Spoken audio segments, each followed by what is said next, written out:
Assalamualaikum warahmatullahi wabarakatuh. Nama saya Delia Citragata dari kelas IPA 3 absen 1. Di sini saya akan menjelaskan berbagai hal tentang ekosistem. Yang pertama, ekosistem adalah suatu sistem ekologi yang terbentuk oleh hubungan timbal balik tak terpisahkan antara makhluk hidup dengan lingkungannya.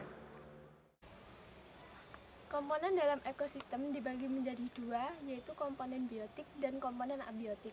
Komponen biotik atau komponen yang berupa makhluk hidup yang ada di ekosistem hutan itu banyak sekali. Contohnya yaitu tumbuh-tumbuhan, binatang, dan organisme lainnya.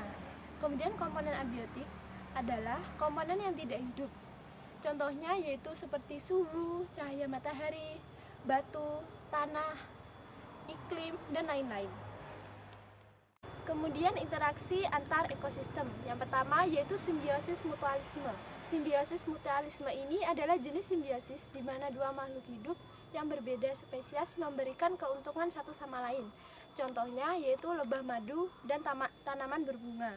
Lebah madu mendapatkan makanan berupa madu dari bunga, sedangkan bunga mendapatkan keuntungan dalam berkembang biak karena proses penyerbukan dilakukan oleh lebah madu, sehingga memungkinkan daerah penyerbukan yang lebih luas.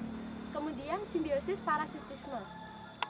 Dalam simbiosis ini, satu makhluk hidup mendapat keuntungan tetapi merugikan makhluk yang menjadi teman simbiosisnya. Contohnya yaitu tumbuhan tali putri. Tumbuhan ini tidak memiliki klorofil atau zat hijau daun yang diperlukan untuk proses fotosintesis, sehingga tumbuhan ini menempelkan dirinya pada tumbuhan lain untuk mengambil sari-sari makanan. Kemudian simbiosis komensalisme. Hubungan yang satu ini melibatkan dua makhluk hidup yang berbeda di mana yang satu diuntungkan dan yang lainnya tidak dirugikan. Contohnya yaitu tanaman anggrek dan pohon tempat ia hidup. Interaksi antar komunitas. Interaksi dalam ekosistem yang melibatkan komunitas sangat kompleks sebab tak hanya melibatkan bermacam-macam organisme, tetapi juga melibatkan aliran makanan juga energi. Interaksi antara komunitas ini bisa diamati dengan jelas misalnya pada daur karbon yang melibatkan dua jenis ekosistem yang berbeda, misalnya antara ekosistem laut dan juga darat. Aliran energi. Salah satu cara menjaga keseimbangan ekosistem yang dilakukan oleh ekosistem itu sendiri adalah dengan menjaga perputaran energi dan nutrisi yang diterima dari sumber luar. Sumber energi luar yang dimaksud adalah cahaya matahari. Cahaya matahari ditangkap oleh tumbuhan dan digunakan untuk pertumbuhannya.